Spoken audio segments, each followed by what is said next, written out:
মতিঝিলের শাপলা চত্বরে ২০১৩ সালে হেফাজতে ইসলামের সমাবেশ ঘিরে গণহত্যার ঘটনা ঘটেছে এমন অভিযোগে আন্তর্জাতিক অপরাধ ট্রাইব্যুনালের তদন্ত সংস্থায় শেখ হাসিনার বিরুদ্ধে তদন্তের আবেদন করা হয়েছে। মঙ্গলবার ২০ আগস্ট ট্রাইব্যুনালের আইনজীবী গাজী এম.এস. তামিম এ আবেদন করেন।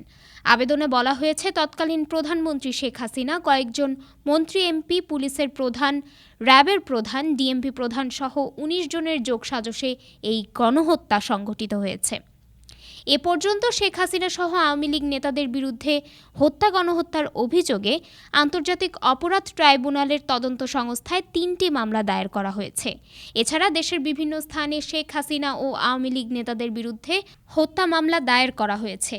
এর আগে গত ১৮ আগস্ট ঢাকার একটি আদালতে শাপলা চত্বরে হেফাজত ইসলামের সমাবেশে নির্বিচারে গুলি চালিয়ে গণহত্যার অভিযোগে শেখ হাসিনা সহ ৩৪ জনের বিরুদ্ধে মামলা করেন বাংলাদেশ পিপলস পার্টি বিপিপির চেয়ারম্যান বাবুল সরদার চাখারি। মতিঝিল থানার ভারপ্রাপ্ত কর্মকর্তাকে অভিযোগের বিষয়ে তদন্ত করে প্রতিবেদন দাখিলের নির্দেশ দিয়েছেন আদালত।